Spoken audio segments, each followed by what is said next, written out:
I wanted to shout out someone who is no longer with us anymore. Brian Wilson of the Beach Boys, unfortunately, passed away just before the summer, which is, we're like ironic. 4 days away from summer, man, and he passed away at 82. Dude, there was something. All right, so I was working at the vineyard. Yeah. At Cultivating the vines. Cultivating the vines, if Massaging the grapes. the wine bar that I worked at burned to the ground earlier this year. But the vineyard's still operating, so I was up there like boxing up shit for the wine club members and shit.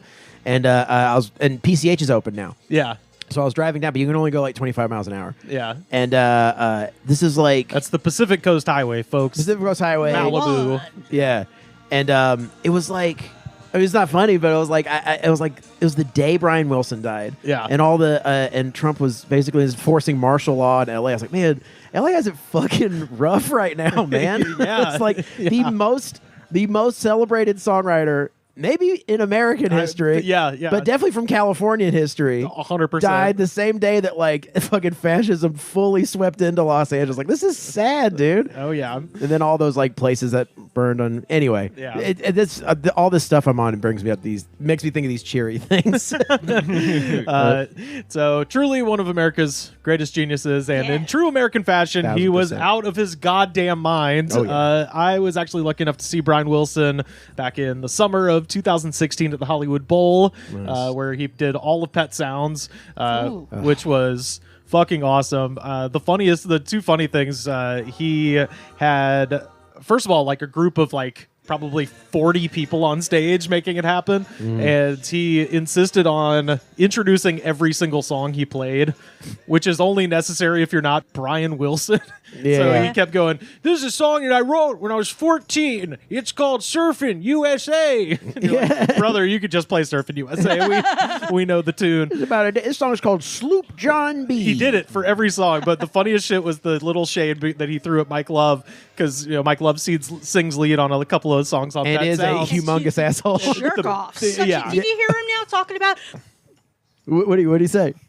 He's all talking about Brian now, like he was a genius. I'm like, oh, and you were the worst to him. You fucking tortured him, you crazy asshole. Yeah, but he had to that sing. and that other guy, whoever this manager was, who fully abused his him. father. Right, of course. I was going to mention Murray in just a second, but Murray's such a dick. Yeah, but I was going to say he when he had to sing, because there's a couple of songs on Pet Sounds that Mike is the lead singer of. So when Brian goes to sing those songs, he goes, "This is a song that my cousin sings. He's on tour with another band." It's like, that is the nicest way you could say "fuck you, Mike Love." Yeah. I love that he calls the Beach Boys another band. Fucking great. Did you see Love and Mercy? I did, and that's how he closed the show. He did that song "Love and Mercy" at the end. I was like, okay, well, all right, we're gonna be crying on the walk to the metro. But dude, that movie was awesome. Mind blowing. I still haven't seen it. I should watch it. You now. have to see it, and if you hate Mike Love, you're just gonna hate him more. Yeah. Oh yeah. What a dick. It's fantastic. And I heard they dialed it down. Oh, yeah. Well, they had to, I'm sure. What if you're like impartial about all of it, but you're just a huge Paul Dano head? I am. Yeah, I am a Dano head. He's great. Also, during that show, it was the middle of July, and the Cahuenga Peak was obviously on fire earlier that day.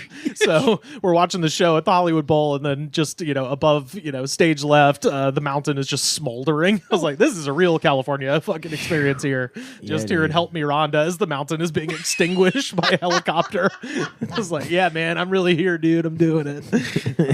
You don't have to look far when you live here to have an authentic California experience. It happens pretty quickly. Yeah. Dude, there was a fire in Burbank.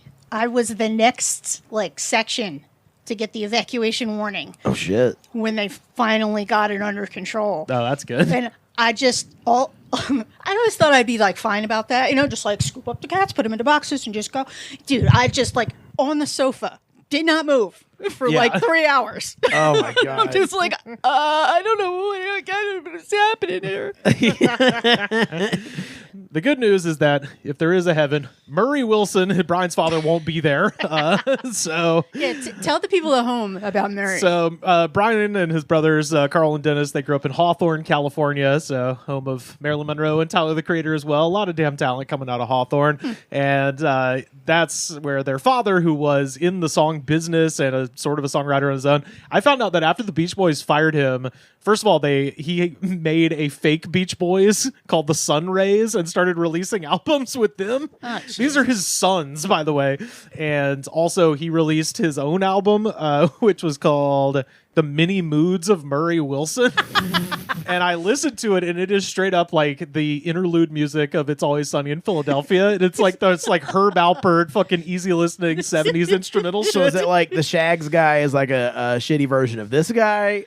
No, I think this guy is the shitty version of the Shags dad. Well, as far as parenting goes, it's probably they're both bad. They're both bad, except this guy, his pressure and awfulness created the Beach Boys, and the Shags are the Shags. But you know, the Shags. Possibly the worst band ever by some people's accord.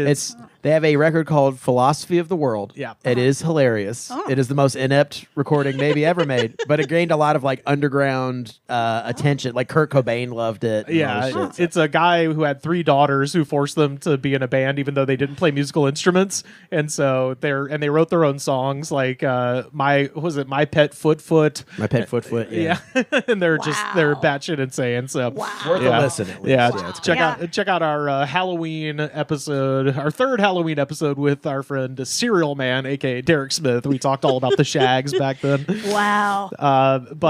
Yeah, Murray Wilson, by the way, if you wonder why Brian was so fucked up, this probably didn't help. He once hit him in the head with a 2x4, and that is why he was deaf in one ear. Yep. And he just beat the shit out of that poor kid. Yeah, and mainly just Brian too. That's what did he do? What did the kid do? That's a fair question. Maybe he deserved it. He was a star. That's what he did. Yeah. Like this Jealousy, is baby. when he was famous and like making number 1 records and stuff. Because he got famous when he was like 18. I don't know if you're getting this. Have you heard that thing where Murray's dressing him down in the studio? Come on, Brian, knock it off. You guys think you're good? Let's go. Let's go. What's the matter? You made too much money, buddy? Go ahead now, say what you want to say. All we needed was Al to loosen up. Dennis was flatting, Mike was flatting on his high notes. Yeah. We need help. Who needs help? We need the honest projection that we used to have. You want to have like When you a guys 409 get too sound, much, right? when you On the guys Heavy get too Rondo? much money, you start thinking you're going to make everything a hit. Jesus. He's like, you think you're a fucking genius. Right. Brian? And you're like, yeah, he is. Shut the fuck up, Dad. Yeah. But yeah, before they fired him, he would also discipline Brian by making him shit on a plate. Making Brian shit on a plate? Making Brian shit on a plate. And I was trying to find details of this. Why? And it was, I don't know. That's clearly some weird perversion. Yeah, probably so. But yeah, anyway. Probably more of just like a look what I made you do Yeah. sort of Yeah. thing. Yeah. And it's I'm gonna make embarrassing. you do anything. Shit on a plate, boy. Right. Yeah, I think that's... So anyway, fuck Murray Wilson. Brian Wilson rules. I did want to mention though, and I mentioned this on the final episode of This Is Rad, but we're gonna beat him to air, so I'm gonna mention it again here because it's the funniest shit ever. Sucks to suck, fellas. Yeah. In 2007, Brian Wilson gave an interview to the Asbury Park Press, and towards the end of the interviewer asks, "Have you seen any good movies lately?" And Brian answers, "Well, I've only seen one in the last couple of years. It's called Norbit by Eddie Murphy." How did you like Norbit? Fantastic movie. Very funny. What is your favorite movie of all time? Answer, Norbit. So, it's one of the most fantastic geniuses of the 20th century. Watching Norbit and just loving it is it's just my happy place. You know? feel like that's one of those things where somebody asks you a question, you just say like the last thing you saw. Oh yeah, You know. people can't even do that. I think it also sometimes. like speaks to mastery, where it's like you've mastered music so thoroughly. Oh, like, yeah. like so in and out, like innovated the form. like lauded as one of the biggest geniuses of the form of all time. Yeah. So all other mediums are like, yeah, that movie was a thing. was I liked funny. it. Like He that commercial farted. was a thing. I liked it. I don't know. It was flashing for a second, then it stopped. It was Yeah, great. Eddie Murphy was tooting the whole Yeah, time. he farted, then he was someone else. It was nice. It was nice. It got me out of my crazy head for a second. You couldn't get tired of Eddie Murphy because he's like 12 different people. Yeah, it And was they're nice. all farting. Like he literally cares about nothing else. So he's like, yeah, I don't know.